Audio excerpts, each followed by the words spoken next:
So guys welcome back with another videos. ಇನ್ನು ಡೈಟ್ ವಿಷಯಕ್ಕೆ ಬರ್ತೀನಿ. ಹೇಮಲತ್ ಅವರು ಅಗ್ನಿ ಪರೀಕ್ಷೆಯಿಂದ ಹೊರಗಡೆ ಹೋಗ್ತಾರೆ ಅಂತ ಒಂದು ಕ್ಯಾಪ್ಷನ್ ಹಾಕಿ ಬಿಗ್ ಬಾಸ್ ಒಂದು ಪ್ರೊಮೋ ಅಪ್ಡೇಟ್ ಮಾಡಿದ್ದಾರೆ. ನೋಡ್ಕೊಬೋಣ, ಆಮೇಲೆ ಡೀಟೇಲಾಗಿ ಮಾತಾಡೋಣ ಬನ್ನಿ. ತುಂಬಾ ಮಾತಾಡ್ತಾರೆ ಸರ್ ಅವರು. ಯಾವುದೇ ಆಗ್ಲಿ ಅತಿ ಆದ್ರೆ ವಿಷ ಆಗುತ್ತೆ. ಎಂತ ಸಹ ಮಾತಾಡೋದಿಲ್ಲ. ಸ್ಟ್ರಾಂಗ್ ಕಂಟೆಂಟರ್ಸ್ ನ ಹೊರಗೆ ಕಳಿಸಿ ವೀಕ್ ಅವರು ಗೆಲ್ಲಬೇಕು ಅನ್ನೋದೇ ನಿಮ್ಮ ಮೈಂಡ್ ಸೆಟ್. ಹೇಗೆ ಇದು ಬಿಗ್ ಬಾಸ್ ಅಲ್ಲಿ ಕಂಟೆಸ್ಟೆಂಟ್ ಆಗ್ತಾರೆ ಅವರೇ ಸಾಕು ಸರ್. ಇಷ್ಟ ಅರ್ಥ ಮಾಡ್ಕೊಂಡು ಇಷ್ಟ ಆಡಿ ಇಲ್ಲಿವರೆಗೂ ಬಂದಿದ್ದೀನಿ ಅಷ್ಟೇ. ಕ್ವಿಟ್ ಮಾಡ್ತೀನಿ ಅಂದ್ರ ನೀವು? ಹೌದು, ಆಡ್ಬೇಕು ಅಂತ ನಾನು ಆಸೆ ಪಟ್ಟೆ. ಅಷ್ಟೊಂದು ಕಷ್ಟ ಇರುತ್ತೆ ಅಂತ ಗೊತ್ತಿರಲಿಲ್ಲ. ಇದು ಒಳ್ಳೆ ಕಥೆ ಆಯ್ತು ಇವರು. ಇವಾಗ ಹಿಂಗಂದ್ರೆ ಮುಂದೇನು ಕತೆ ಅಂತ 9:30ಕ್ಕೆ ಟಿವಿಗೂ ಮೊದಲೇ ನೋಡಿ ಜಿಯೋ ಹಾಟ್ಸ್ಟಾರ್ ನಲ್ಲಿ. ಕಷ್ಟ ಇದೆ. ಆ್ಯಂಡ್ ಗೈಸ್ ಪ್ರೊಮೋ ನೋಡೋದಲ್ಲ, ಏನು ಕತೆ ಕಮೆಂಟ್ ಸೆಕ್ಷನ್ ತಿಳಿಸಿ. ಆ್ಯಂಡ್ ಇಲ್ಲಿ ಕ್ಲಿಯರಾಗಿ ಗೊತ್ತಾಗ್ತದೆ ಇಷ್ಟು ದಿನ ಏನು ನಡೀತು ಅದೆಲ್ಲ ನಿಜವಾದ ಅಗ್ನಿ ಪರೀಕ್ಷೆ, ಇವಾಗ ಆಗ್ತಿರೋದೆ ನಿಜವಾದ ಅಗ್ನಿ ಪರೀಕ್ಷೆ ಅಂತ. ಇನ್ಮೇಲೆ ಈ ಬಿಗ್ ಬಾಸ್ ಅಂತ ಹೇಳೋಕ್ಕಾಗಲ್ಲ, ಅಗ್ನಿ ಪರೀಕ್ಷೆ ಬಿಸಿ ಜಾಸ್ತಿ ತಟ್ಟಕ್ಕೆ ಶುರು ಆಗುತ್ತೆ. ಯಾಕಂದರೆ ಒಪಿನಿಯನ್ಗಳನ್ನ ಹೇಳುವಂಥ ಸಂದರ್ಭ ಬಂದಿದೆ. ಆ್ಯಂಡ್ ಅದರಲ್ಲೂ ಕೂಡ ಇವಾಗ ಕೊಡುವಂಥ ಟಾಸ್ಕ್ಗಳೇನಿದೆ ಅದು ತುಂಬ ಟಫ್ ಆಗ್ತಾ ಹೋಗ್ತಿರುತ್ತೆ. ಇದನ್ನು ನಮ್ಮ ಸ್ಪರ್ಧಿಗಳು ಯಾವ ಥರ ಫೇಸ್ ಮಾಡಿ ನಮ್ಮ ಬಿಗ್ ಬಾಸ್ ಮನೆಗೆ ಎಂಟ್ರಿ ಕೊಡ್ತಾರೆ ಅಂತ ಕಾದು ನೋಡಬೇಕಾಗುತ್ತೆ.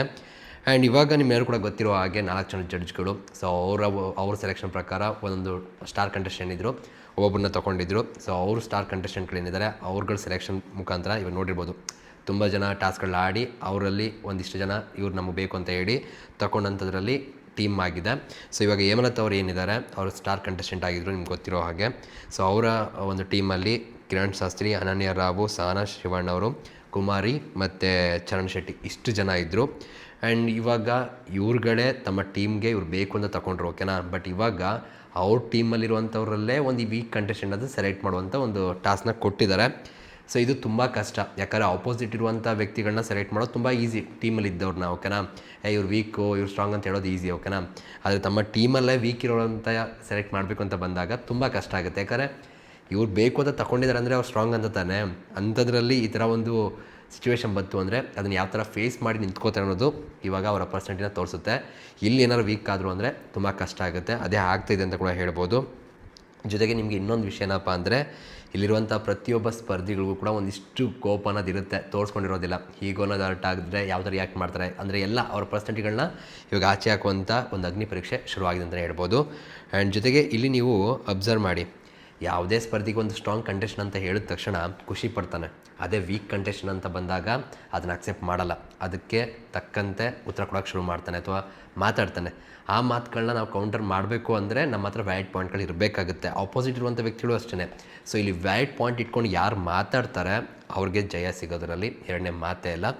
ಸೊ ನೋಡುವ ಯಾರು ಯಾವ ಥರ ಮಾತಾಡ್ತಾರೆ ಏನು ಕತೆ ಅಂತ. ಆ್ಯಂಡ್ ಇಲ್ಲಿ ನೀವು ಸ್ಕ್ರೀನ್ ಮೇಲೆ ನೋಡ್ತಾ ಇರ್ಬೋದು, ಇವಾಗ ಹೇಮಲತ್ ಅವರು 3 ಜನ ವೀಕ್ ಕಂಟೆಸ್ಟೆಂಟ್ನ ಸೆಲೆಕ್ಟ್ ಮಾಡಿದ್ದಾರೆ ಅವರ ಟೀಮಿಂದನೇ, ಓಕೆನಾ. ಒಂದು ಚರಣ್ ಶೆಟ್ಟಿ, ಅನನ್ಯ ರಾವು ಮತ್ತು ಶಾಸ್ತ್ರಿ ಅವರು ಇದ್ದಾರಲ್ಲ, ಕಿರಣ್ ಶಾಸ್ತ್ರಿ ಅಲ್ಲ. ಸೊ ಇವರು 3 ಜನ ನಿಮ್ಮನ್ನ ತಗೊಂಡಿದ್ದಾರೆ. ಇದ್ರ ಬಗ್ಗೆ ನಿಮ್ಮ ಅನಿಸಿಕೆನು ಕಮೆಂಟ್ ಸೆಕ್ಷನ್ ತಿಳಿಸಿ. ಆ್ಯಂಡ್ ಇವಾಗ ಪ್ರೋಮೋ ನೋಡ್ತಾ ರಿಯಾಕ್ಷನ್ ಕೊಡ್ತಾ ಮಾತಾಡ್ತಾ ಹೋಗೋಣ ಬನ್ನಿ. ಕಂಟೆಸ್ಟೆಂಟ್ ಹೆಸರು ತಗೊಳ್ಳಿ. ಚರಣ್ ಶೆಟ್ಟಿ, ಅನನ್ಯ, ಕಿರಣ್ ತುಂಬಾ ಮಾತಾಡ್ತಾರೆ ಸರ್ ಅವರು. ಆ್ಯಂಡ್ ಇವಾಗ ನಮಗೆ ಇಲ್ಲಿ ಕಿರಣ್ ಶಾಸ್ತ್ರಿ ಅವ್ರಿಗೆ ಹೇಳಿದ್ರ ಅಥವಾ ಚರಣ್ ಶೆಟ್ಟಿ ಅವ್ರಿಗೆ ಹೇಳ್ತಿದ್ದಾರೆ ಗೊತ್ತಿಲ್ಲ, ತುಂಬ ಮಾತಾಡ್ತಾರೆ ಅಂತ ಹೇಳ್ತಿದ್ದಾರೆ, ಓಕೆನಾ.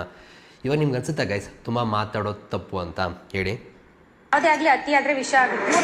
ಹೌದು, ಖಂಡಿತವಾಗ್ಲೂ ಯಾವುದೇ ಆದರೂ ಕೂಡ ಅಷ್ಟೇ, ಅತಿ ಆದರೆ ಅಮೃತ ಕೂಡ ವಿಷಯ ಆಗುತ್ತೆ ಅನ್ನೋದು ಸತ್ಯನೇ. ಆದರೆ ಈ ಬಿಗ್ ಬಾಸ್ ಮನೆಗೆ ಒಂದಿಷ್ಟು ವಿಷಯಗಳು ಬೇಕು, ಅದರಲ್ಲಿ ಮಾತು ಅನ್ನೋದು ತುಂಬ ಇಂಪಾರ್ಟೆಂಟ್ ಆಗುತ್ತೆ. ಯಾಕಂದರೆ ಜನ ನೋಡೋವಂಥದ್ದು ಈ ಬಿಗ್ ಬಾಸ್ನ ಒಂದು ಎಂಟರ್ಟೈನ್ಮೆಂಟ್ಗೋಸ್ಕರ.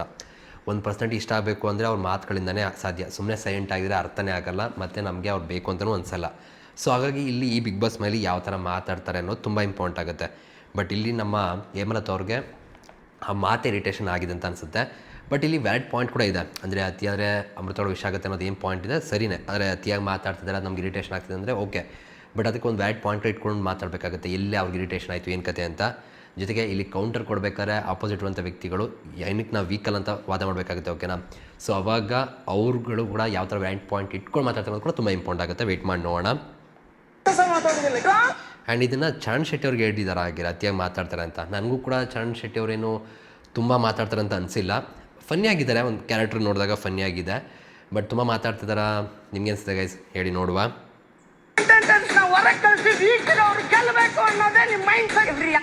ಆ್ಯಂಡ್ ಇಲ್ಲಿ ನಮ್ಮ ಶಾಸ್ತ್ರಿ ಅವ್ರು ಏನಿದ್ದಾರೆ, ನಂಗೆ ನಿಜವೂ ಈ ಕ್ಯಾರೆಕ್ಟ್ರು ಫಸ್ಟ್ ಅಂದರೆ ಈ ಪರ್ಸೆಂಟೇಜ್ ನೋಡಿದಾಗ ಅಂದರೆ ಚರಣ್ ಶೆಟ್ಟಿ ಅವ್ರನ್ನ ನೋಡಿದಾಗ ಏನು ಅಷ್ಟೊಂದು ಇಂಟ್ರೆಸ್ಟಿಂಗ್ ಅಂತ ಅನಿಸ್ತಿಲ್ಲ, ಓಕೆನಾ. ಬಟ್ ಇವಾಗ ಹೋಗ್ತಾ ಹೋಗ್ತಾ ನೋಡ್ತಿರ್ಬೇಕಾದ್ರೆ ಅವ್ರ ಗೇಮ್ ಆಗ್ಬೋದು, ಅವ್ರು ಮಾತಾಡೋ ರೀತಿಗಳಾಗ್ಬೋದು ತುಂಬ ಚೆನ್ನಾಗಿದೆ. ಈ ಬಿಗ್ ಬಾಸ್ ಮನೆಗೆ ಈ ಥರ ಪರ್ಸ್ನಾಲಿಟಿ ನಿಜವೂ ಅವಶ್ಯಕತೆ ಇದೆ, ಬರುವಂಥ ಸಾಧ್ಯತೆ ಕೂಡ ಇದೆ. ಯಾಕಂದರೆ ಮಾತಲ್ಲೂ ತುಂಬ ಚೆನ್ನಾಗಿ ಮಾತಾಡ್ತಾರೆ, ಎಕ್ಸ್ಟ್ರಾವರ್ಟ್ ಇದ್ದಾರೆ ಮತ್ತು ಸಪೋರ್ಟಿವ್ ಆಗಿದ್ದಾರೆ. ಆ್ಯಂಡ್ ಜೊತೆಗೆ ಟಾಸ್ಕ್ ಕೂಡ ತುಂಬ ಚೆನ್ನಾಗಿ ಆಟ ಆಡ್ತಾರೆ. ಆ್ಯಂಡ್ ಮಾತಲ್ಲಂತೂ ಸಕ್ಕದಾಗಿದ್ದಾರೆ ಅಂತ ಕೂಡ ಅನಿಸುತ್ತೆ. ಆ್ಯಂಡ್ ಇಲ್ಲಿ ಒಂದು ಪಾಯಿಂಟ್ ಇದೆ ಅವ್ರದ್ದು, ಅಂದರೆ ಇಲ್ಲಿ ಸ್ಟ್ರಾಂಗ್ ಇರೋರನ್ನ ಆಚೆ ಕಳಿಸಿ ವೀಕ್ ಇರೋರನ್ನ, ಅಂದರೆ ಆ್ಯಕ್ಚುಲಿ ಇನ್ನೊಂದು ಟ್ರಿಗರ್ ಮಾಡ್ತಿದ್ದಾರೆ ಅಂದರೆ ಹೇಳ್ಬೋದು. ಈಗ ಅಲ್ಲಿ ಕೂತಿದ್ದಾರಲ್ಲ, ಇವರು ಸ್ಟ್ರಾಂಗ್ ಅಂದ್ಕೊಂಡ್ರು, ಅವರೆಲ್ಲ ವೀಕು, ನಾವೇ ಸ್ಟ್ರಾಂಗ್, ಅದಕ್ಕೆ ನಮ್ಮನ್ನು ಎಣಿಸಿದ್ದಾರೆ. ಯಾಕಂದ್ರೆ ನಮ್ಮನ್ನು ಆಚೆ ಕಳಿಸಿ ಇವರು ಅವ್ರ ಜೊತೆ ಫೈಟ್ ಮಾಡಿ ಗೆಲ್ಲೋದಕ್ಕೆ ಅನ್ನೋ ರೀತಿ ಪಾಯಿಂಟ್. ಅದು ನಿಜನೇ ಅಂತಲೇ ಹೇಳ್ಬೋದು. ಆ ಥರ ಏನಾದರೂ ಹೇಮಲತ್ ಅವರು ಸ್ಟ್ರಾಟಜಿ ಯೂಸ್ ಮಾಡ್ಕೋತಿದ್ದಾರೆ ಅಂದರೆ ದೇವರೇ ತಪ್ಪಲ್ಲ, ಯಾಕಂದರೆ ಅದೇ ಬೇಕಿರೋಂಥದ್ದು. ಬಿಗ್ ಬಾಸ್ ಒಂದು ಮೈಂಡ್ ಗೇಮ್, ಓಕೆನಾ. ನಮ್ಗೆ ಯಾರನ್ನೋ ಒಬ್ಬರನ್ನ ಸ್ಟ್ರಾಂಗ್ ಇರೋನ್ನ ಹೊಡೆದಕ್ಕಾಗಲ್ಲ ಅಂದಾಗ ಸೊ ನಾವು ಯಾವ ಥರ ಪ್ಲ್ಯಾನ್ ಮಾಡ್ಬೋದು ಅಂದರೆ ಇದೇ ಥರ ಮಾಡ್ಬೋದು. ಸೊ ಇಲ್ಲಿ ಈಸಿ ಆಚೆ ಕಳಿಸ್ಬಿಟ್ರೆ ನಮಗೆ ಈಸಿಯಾಗಿ ಹೋಗುತ್ತೆ ಅಂತ ಕೂಡ ಯೋಚನೆ ಮಾಡಿದ್ರೆ ಚೆನ್ನಾಗಿರುತ್ತೆ. ಬಟ್ ಹೇಮಲತ್ ಅವ್ರು ಆ ಥರ ಯೋಚನೆ ಮಾಡೋ ರೀತಿ ಕಾಣಿಸ್ತಾ ಇಲ್ಲ. ಸೊ ಅದಿರಲಿ ಒಂದು ಕಡೆ, ಓಕೆನಾ. ಬಟ್ ಇವರು ಶಾಸ್ತ್ರಿ ಅವ್ರು ಏನಿದ್ದಾರೆ ನಿಜವಲ್ಲೂ ಸಕ್ಕದಾಗಿ ಆಟ ಆಡ್ತಾರೆ ಅಂತ ಅನಿಸುತ್ತೆ. ವೆಯ್ಟ್ ಮಾಡಿ ನೋಡೋಣ, ಓಕೆನಾ. ಹೇಗೆ ಇದು ಬಿಗ್ ಬಾಸ್ ಅಲ್ಲಿ ಕಂಟೆಸ್ಟೆಂಟ್ ಆಗ್ತಾರೆ?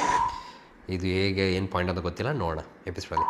ಅವರೇ ಸಾಕು ಸರ್, ಇಷ್ಟು ಅರ್ಥ ಮಾಡ್ಕೊಂಡು ಇಷ್ಟ ಆಡಿದ್ದೀನಿ. ಸಾಕು ಸರ್ ಅಂದರೆ ನಾನು ಇಷ್ಟು ಅರ್ಥ ಮಾಡ್ಕೊಂಡು ಇಷ್ಟ ಆಡಿದೆ, ನನಗೆ ಬೇಡ ಅಂದರೆ ಹೇಮಲತ್ ಅವರು ಕೊಟ್ಬಿಟ್ಟು ಆಗಿದೆ, ಕ್ಲಿಯರಾಗಿ ಗೊತ್ತಾಗ್ತಿದೆ, ಓಕೆನಾ.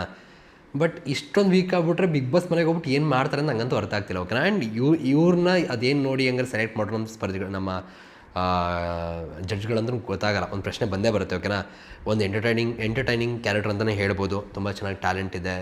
ಆ್ಯಂಡ್ ಅವರು ಇಂಗ್ಲೀಷ್ ಮಾತಾಡೋದು ನಾವು ನೋಡಿದ್ವಿ, ಮತ್ತು ಸಾಂಗ್ ಆಡೋದಾಗ್ಬೋದು, ಮಿಮಿಕ್ರಿ ಮಾಡೋದಾಗ್ಬೋದು, ಎಲ್ಲ ಕೂಡ ಚೆನ್ನಾಗಿದೆ. ಆ್ಯಂಡ್ ನಾನು ಕೂಡ ಪಕ್ಕ ಇವ್ರು ಬರ್ತಾರೆ ಅಂತ ಅಂದ್ಕೊಂಡೆ, ಅಂದರೆ ಮುಂದೆ ಸ್ಟ್ರಾಂಗಾಗಿ ನಿಂತ್ಕೋತಾರೆ ಅಂತ. ಬಟ್ ಇವರು ಏನೇ ಎಂಟರ್ಟೈನಿಂಗ್ ಕ್ಯಾರೆಕ್ಟರ್ ಇದ್ದರೂ ಕೂಡ ಮೆಂಟಲಿ ತುಂಬ ವೀಕ್ ಇದ್ದಾರೆ, ಅಥವಾ ಎಮೋಷ್ನಲಿ ಬೇಗ ಹೊಡಿಬೋದು ಇವ್ರನ್ನ ಅಂತ ಅನಿಸುತ್ತೆ. ಸೊ ಫೇಸ್ ಮಾಡಿದ್ರೆ ಚೆನ್ನಾಗಿರ್ತಿತ್ತು ಹೇಮಲತ್ ಅವರು, ನೋಡುವ. ಬಂದಿದ್ದೀನಿ ಅಷ್ಟೇ. ಕ್ವಿಟ್ ಮಾಡ್ತೀನಿ ಅಂದ್ರ ನೀವು? ಆಡಬೇಕು ಅಂತ ನಾನು ಆಸೆ ಪಟ್ಟೆ, ಅಷ್ಟೊಂದು ಕಷ್ಟ ಇರುತ್ತೆ ಅಂತ ಗೊತ್ತಿರಲಿಲ್ಲ ಸರ್.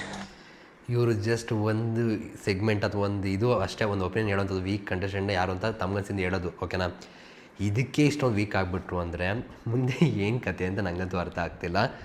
ಬಟ್ ಅಗೇನ್ ಎಲ್ಲರ ಪರ್ಸನಾಲಿಟಿ ಒಂದೇ ರೀತಿ ಇರೋದಿಲ್ಲ. ಈಗ ನಾನು ಪ್ರಾಕ್ಟಿಕಲಿ ಯೋಚನೆ ಮಾಡ್ದಂಗೆ ಅವರು ಯೋಚನೆ ಮಾಡಬೇಕಂತೂ ಏನಿಲ್ಲ, ಓಕೆನಾ. ಸೊ ಅವ್ರಿಗೆ ಸ್ವಲ್ಪ ಕಷ್ಟ ಆಗ್ತಾ ಇರ್ಬೋದು. ಆ್ಯಂಡ್ ಇವಾಗ ಅವ್ರ ಜೊತೆ ಚೆನ್ನಾಗಿರ್ತಾರೆ, ಈಗ ಇಲ್ಲಿರೋಂಥವ್ರೆ ಅವ್ರಿಗೆ ಚೆನ್ನಾಗಿರ್ತಾರೆ. ಈ ಥರದ ಸೆಗ್ಮೆಂಟ್ ಬಂದಾಗ ಇವರು ಏನು ಬೇರೆ ಆಪ್ಷನ್ ಇಲ್ಲ, ಅವ್ರಿಗೂ ಬೇರೆ ಆಪ್ಷನ್ ಇಲ್ಲ, ಹಿಂಗೆ ಇರಬೇಕಾಗತ್ತೆ. ಅದನ್ನು ಎಲ್ಲರಿಗೂ ಕೂಡ ತಗೊಳಕ್ಕಾಗಲ್ಲ. ಕೆಲವರು ಗೇಮಾಗಿ ತೊಗೋತಾರೆ, ಕೆಲವೊಬ್ಬರು ಬೇರೆ ಥರನೇ ತೊಗೋತಾರೆ. ಅದು ತಕ್ಕಂತೆ ವಿಷಯಗಳು ಕೂಡ ಹೋಗುತ್ತೆ. ಅದೇ ಹೇಮಲತ್ ಅವ್ರ ವಿಷಯದಲ್ಲಿ ಕೂಡ ಆಗ್ತಿರೋವಂಥದ್ದು. ಆ್ಯಂಡ್ ಅವ್ರ ಕಣ್ಣಲ್ಲಿ ಕೂಡ ಆರೆಂಜ್ ಸ್ವಲ್ಪ ಕಣ್ಣಿಗೆ ತುಂಬ್ಕೋತಾರೆ, ಅಂದರೆ ತುಂಬ ಬೇಜಾರಾಗಿ ಹೋಗಿದೆ ಅವ್ರಿಗೆ. ಮೇ ಬಿ ಅಲ್ಲಿ ವಾದ ಮಾಡಬೇಕಾದ್ರೆ ತುಂಬ ವಿಷಯಗಳಾಗಿದೆ ಅಂತ ಅನಿಸುತ್ತೆ. ಸೊ ಅದರಿಂದ ಹರ್ಟ್ ಆಗಿರ್ಬೋದು. ಸೊ ಇವತ್ತು 12 ಗಂಟೆಗೆ ನಮ್ಮ ಜಿಯೋ ಹಾಟ್‌ಸ್ಟಾರಲ್ಲಿ ಸ್ಟ್ರೀಮಿಂಗ್ ಆಗುತ್ತೆ, ಮಿಸ್ ಮಾಡುತ್ತೆ ನೋಡಿ. ಫುಲ್ ಎಪಿಸೋಡ್ ಗೊತ್ತಾಗುತ್ತೆ, ಓಕೆನಾ. ರಿವ್ಯೂ ಮಾಡೋಣ, ಎಪಿಸೋಡ್ ರಿವ್ಯೂಗಳನ್ನು ಕೂಡ. ಬಿಗ್ ಬಾಸ್ ಅಗ್ನಿ ಪರೀಕ್ಷೆ ಇಂದು ರಾತ್ರಿ 9:30ಕ್ಕೆ. ಸಿಕ್ಕಾಪಟ್ಟೆ ಬೇಜಾರಾಗಿದ್ದಾರೆ, ನೋಡುವ ಏನು ಮಾಡ್ತಾರೆ ಏನು ಕತೆ ಅಂತ. ನನಗೆ ಪರ್ಸನಲ್ ಅನಿಸಿದ್ದೇನೆಂದರೆ ಹೇಮಲತ್ ಅವರು ಸ್ವಲ್ಪ ಸ್ಟ್ರಾಂಗಾಗಿ ನಿಂತ್ಕೋಬೇಕಾಗಿತ್ತು, ಸ್ಟ್ರಾಂಗಾಗಿ ಆಡಿದರೆ ಇನ್ನೂ ಚೆನ್ನಾಗಿರ್ತಿತ್ತು. ಮಾತುಗಳಷ್ಟೇ ಇರುವಂಥದ್ದು ಇಲ್ಲಿ, ಓಕೆನಾ. ಈಗ ಶಾಸ್ತ್ರಿ ಅವ್ರು ನೋಡಿ ಎಷ್ಟು ಚೆನ್ನಾಗಿ ಮಾತಾಡ್ತಾರೆ. ಸೊ ಮಸ್ತ್ ಕೌಂಟರ್ಗಳು ಕೊಡ್ತಾರೆ, ಯಾರಿಗೂ ಕೇರೇ ಮಾಡಲ್ಲ, ಮಾತುಗಳು ಕೂಡ ಸಕ್ಕತ್ತಾಗಿ ಬರ್ತಾ ಇರುತ್ತೆ. ಆ ಥರ ಇರಬೇಕು ಅಂತ ಅನಿಸುತ್ತೆ. ಹೇಮಲತ್ ಅವರು ಟೀಮ್ ಲೀಡರ್ ಆಗಿ ಅವ್ರಿಗೊಂದಕ್ಕೆ ಕಷ್ಟ ಆಗ್ತದೆ ಅಂತಲೇ ಹೇಳ್ಬೋದು. ಈಗ ಸ್ಟಾರ್ ಕಂಟೆಸ್ಟೆಂಟ್ ಆಗಿರೋರಿಗೆ ಇದೊಂಥರ ಕಷ್ಟ. ಸೊ ಇಲ್ಲಿ ಏನೋ ಒಂದು ಲಾಭ ಆಗ್ತಿದೆ ಅಂತ ಅಂದ್ಕೊಂಡ್ರೆ ಅವ್ರಿಗೆ ಸಿಕ್ಕಾಪಟ್ಟೆ ಅಡ್ವರ್ಟ್ಗಳಾಗುವಂಥ ಕೂಡ ಸಂದರ್ಭಗಳು ಕ್ರಿಯೇಟ್ ಆಗ್ತದೆ. ಬಟ್ ಒಂದು ಅರ್ಥ ಮಾಡ್ಕೊಳ್ಳಿ, ಇಲ್ಲಿ ಪ್ರತಿಯೊಂದು ಏನಾದ್ರು ಟೆಸ್ಟ್ ಆಗ್ತಿದೆ ಅಂದರೆ ಅದಕ್ಕೆ ಕಾರಣ ನಿಮ್ಮನ್ನು ಇನ್ನೂ ಸ್ಟ್ರಾಂಗ್ ಮಾಡೋದಕ್ಕೆ ಅಷ್ಟೇ. ಸೊ ನೋಡುವ ಎಲ್ಲ ಯಾವ ರೀತಿ ಫೇಸ್ ಮಾಡ್ತಾರೆ ಏನು ಕತೆ ಅಂತ. ಸಿಗೋಣ ಗೈಸ್, ಮತ್ತೆ thank you guys, love you guys, bye.